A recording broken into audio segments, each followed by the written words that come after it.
So Jesus and Peter were talking, right? And this is after Peter had denied Jesus, and Jesus had been crucified, and he resurrected, and he came back, and Peter's really sorry, right? I mean, even that same night when the cock crowed, Peter was already sorry. He went out and he cried. He was, very, very broken up about the whole thing.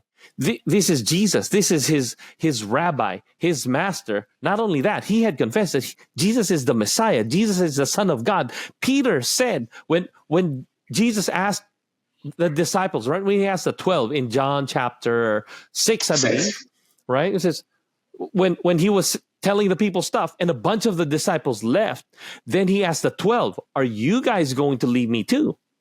And Peter said, well, where would we go? You have the words of life. You are the Son of God. You are it. We can't go anywhere.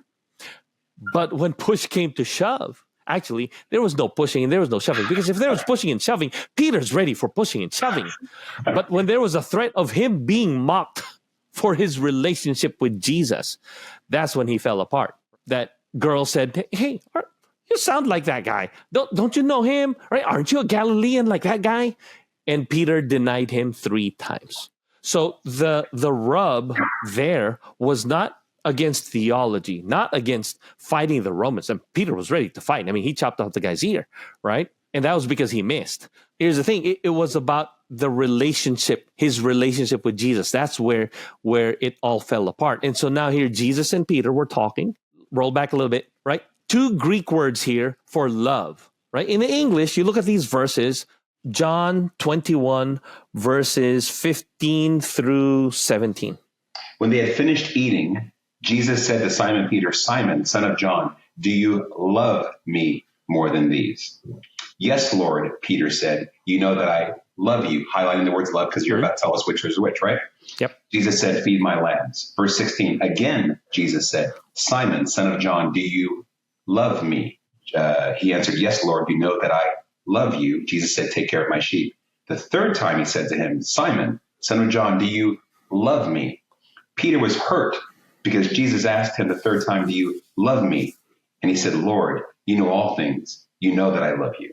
So here's the thing. In the English, it seems really weird. Well, what it looks like is Jesus kept asking him, do you love me? Do you love me? Do you love me?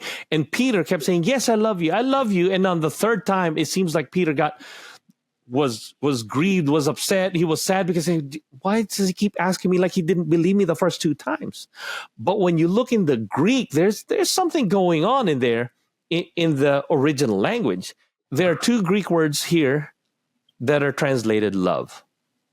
There's agape, which a lot of us have heard, right? This is like the godly love. This is like the big love. God so loved the world, he agape the world, right? And the other one is phileo, which is like a brotherly love. It's like you love your friend. And so Jesus a relational love is a relational love. Yes. And so Jesus, when he was asking Peter, the first time he says, Peter, do you agape me? Which is this principle of love. And Peter said, you know that I phileo you. And here's the thing. It has often been presented that Jesus was asking Peter, do you love me? This agape love. And Peter said, you know, I can only phileo you. I can't make it up that high. And then Jesus said, do you agape me? And Peter said, you know, I phileo you. And then on the 3rd time, Jesus said, okay, Peter, do you phileo me? And that's why Peter was grieved, because Jesus went down to his level. And Peter said, you know, I phileo you. But here's something that I learned recently, like sometime within the last year, that this phileo, well, agape, right, is that principled love. You're supposed to love your enemies. You agape your enemies. You don't phileo your enemies. You don't phileo your enemy because you're not buddies. You're not friends. You're not tight with your enemies. You're not in a relationship. You don't have that relationship with your enemies. You have agape. You love them. You love them as a principle. In fact, that word agape is also used when Jesus said the Pharisees love the best seats in the house. Mm-hmm. He said, oh, wow, they agape these things. So you can agape stuff. But here's the thing. You don't phileo the seat. You don't phileo your stuff. Yeah. You phileo your friends. And catch this, right? The Peter's fall was because he denied his friendship with Jesus, his relationship with Jesus. So now Jesus was saying, Peter, do you agape me? Peter was saying, oh, not just agape. Yes, obviously I agape you, but I phileo you. We are buddies. I am in relationship with you. I'm friends with you. I'm willing to say it out loud now. And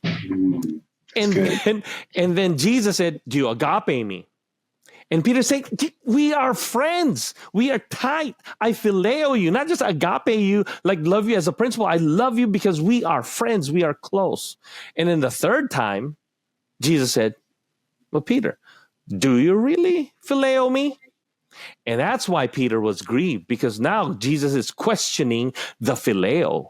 And then Peter says, yes, you know that I phileo you.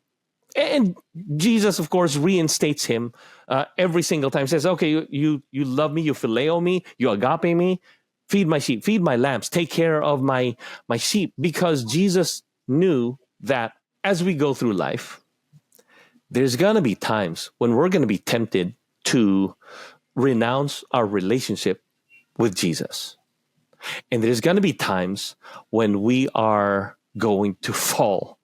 And yeah, not just tempted, we're actually going to renounce, because, it might be inconvenient to say that, yes, I'm a Christian. Yes, I follow Jesus. It might be bad for your job, for your career.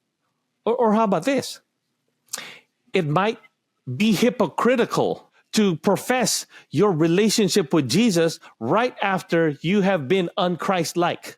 Yes. Right? And so we renounce our relationship with Jesus, not just by our words, but sometimes by our actions and just by how we walk around on this planet. And Jesus is saying, I am not rejecting you. I will never reject you. He said in previously in John, he says, everybody that my Father has sent me, I'm not going to cast them out. I am not sending anybody away. The only question is, are you ready for this? Are you ready for the not just the agape, loving me as a principle, but a phileo, like a relationship that we are close? That's exactly what I think is so cool here, is that I think I think Peter agape Jesus the entire time.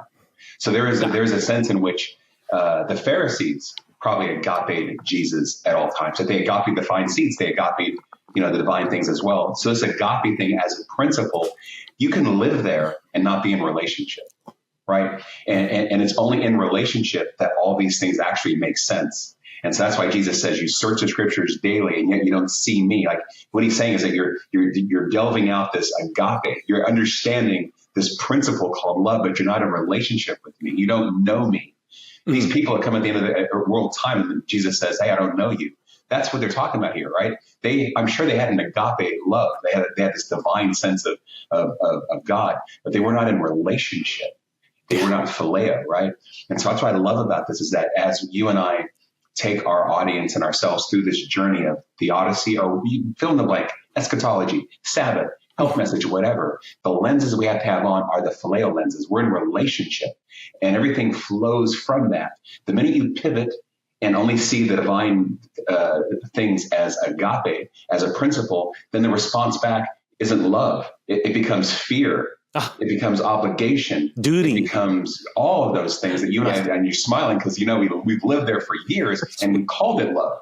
If you love me, keep my commandments. Oh, I'm going to keep those commandments because I love you. That's a principle, right? And so that's why I think it's so important. Anybody who knows me knows why I'm festering here, why I'm focused on this, because this is like where the rubber meets the road for me. This is where my pivot came from being religious and into being relational.